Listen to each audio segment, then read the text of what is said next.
اعوذ باللہ من الشیطان الرجیم، بسم اللہ الرحمن الرحیم۔ السلام علیکم ورحمۃ اللہ وبرکاتہ۔ آج ہم ایک دوسرے بیان کے ساتھ آپ کے سامنے حاضر ہیں، جناب مخدوم کونین صلوات اللہ علیہ کے حوالے سے۔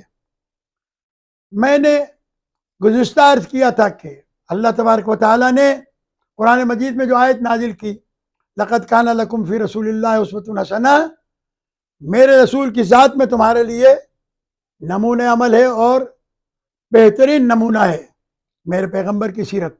لہذا خواتین کے لیے جناب سیدہ سلام اللہ علیہ کو ساتھ میں رکھا تاکہ تکمیل رسالت ہو سکے، اور قیامت کے دن کوئی عورت اللہ کی بارگاہ میں یہ نہ کہہ سکے کہ ہمارے لیے نمونہ عمل کوئی نہیں تھا۔ رسول نے مردوں کو تو عمل کر کے دکھایا، لیکن ہمیں عمل کر کے نہیں دکھایا، اور رسول مرد ہیں، کیسے عمل کر کے دکھا سکتے ہیں؟ بیٹی عورت ہونا چاہیے، ماں عورت ہونی چاہیے، بیوی عورت ہونی چاہیے، بہن عورت ہونی چاہیے۔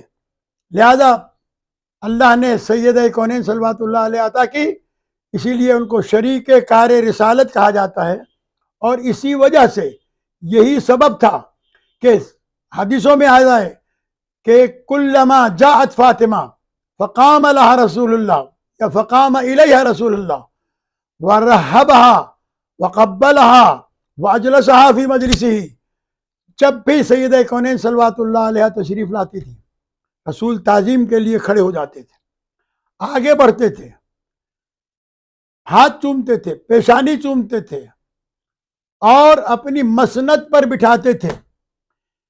ساری زندگی کا یہ عمل بتا رہا ہے، یہ باپ بیٹی کے لیے نہیں اٹھ رہا، بلکہ وما محمد الا رسول، محمد سوائے رسول کے کچھ نہیں ہے۔ لہذا ایک رسول اپنے رسالت کو، پیغام الہی کو مکمل کر رہا ہے۔ اگر بیٹی کی تعظیم کے لیے کھڑا ہونا رسول کا ذاتی عمل ہوتا تو سنت بن جاتا، پھر ہر بیٹی کے لیے باپ کو اٹھنا پڑتا۔ کم از کم ان بیٹیوں کے لیے تو یہ سیرت مل جاتی جو رسول کے گھر میں تھیں، ان کے باپ ان کے لیے کھڑے ہوتے، لیکن ایسا نہ ہونا بتا رہا ہے کہ یہ باپ بیٹی کے رشتے کے ساتھ پیغمبر نہیں کھڑے ہوتے، بلکہ رسول کی حیثیت سے کھڑے ہوتے ہیں، حکم خدا سے کھڑے ہوتے ہیں۔ کیوں علی علیہ السلام کے لیے کھڑے نہیں ہوئے؟ علی علیہ السلام بھی تو ولی خدا ہیں، صاحب منصب ہیں۔ تو اس کا جواب یہ ہے کہ سیدہ کونین صلوات اللہ علیہ چونکہ شریک کار رسالت ہیں، پیغمبر کی زندگی میں ہی صلوات اللہ علیہ کا منصب تھا کہ مردوں کو وہ نمونہ عمل کر کے دکھائیں رسول، اور خواتین کو عمل کر کے دکھائیں فاطمہ زہرا۔ لہذا جب بھی صاحب منصب آتا ہے تو صاحب منصب کو کھڑا ہونا پڑتا ہے تعظیم کے لیے۔ اور پیغمبر اپنی زندگی میں اپنی مسند پر بٹھاتے تھے، دنیا کو یہ سمجھانے کے لیے کہ جو میری مسند پر میری زندگی میں بیٹھ سکتی ہے اس کا نام فاطمہ ہے، اور جو میرے بعد بھی میری مسند پہ کوئی نہ بیٹھ سکے ان کا نام صحابہ ہے۔ عزیزان گرامی، شہزادی کونین صلوات اللہ علیہ کے لیے کھڑا ہونا پیغمبر اکرم صلی اللہ علیہ وآلہ وسلم کا اس لیے تھا تاکہ دنیا کو تعظیم کا پتہ چل جائے، جس کے لیے رسول کھڑا ہو۔ اب یہ عظمت پیغمبر ہے کہ اگر رسول کھڑے ہو تو پوری کائنات کھڑی رہے، کوئی نبی نہیں بیٹھ سکتا۔ اگر رسول کھڑے ہو جائیں تو جس کے آنے پر، جس کے کھڑے ہونے پر کائنات اٹھے اسے محمد کہتے ہیں، اور جس کی تعظیم میں محمد مصطفیٰ صلی اللہ علیہ وآلہ وسلم اٹھے اسے فاطمہ زہرا صلوات اللہ علیہ کہا جاتا ہے۔ لہذا دنیا کو اس رتبے اور مرتبے کو سمجھنا چاہیے کہ فاطمہ دونوں حصوں سے رسول اکرم کی بضعت ہیں۔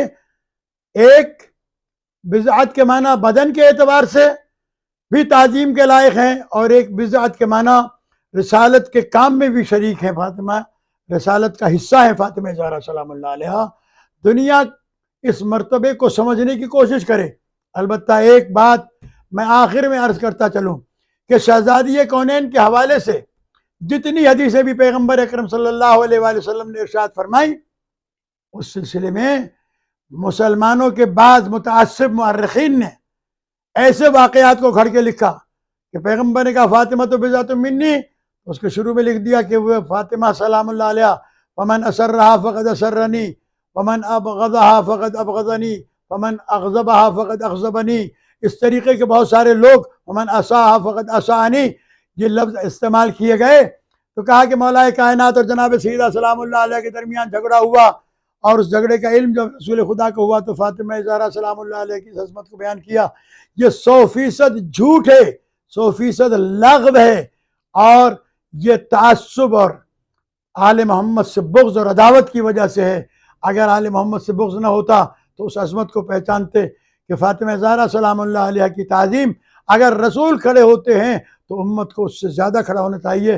اسی لیے رسول اکرم صلی اللہ علیہ وآلہ وسلم کی ایک حدیث کہ آپ نے فرمایا کہ اگر سادات میں سے کوئی سید محفل میں آئے اور امتی اس کی تعظیم کے لیے کھڑا نہ ہو تو اس کا مطلب یہ کہ اس کے دل میں نفاق ہے۔ اللہ تبارک و تعالی ہمیں بغض و حسد اور نفاق کی بیماری سے محفوظ رکھے۔ السلام علیکم ورحمۃ اللہ۔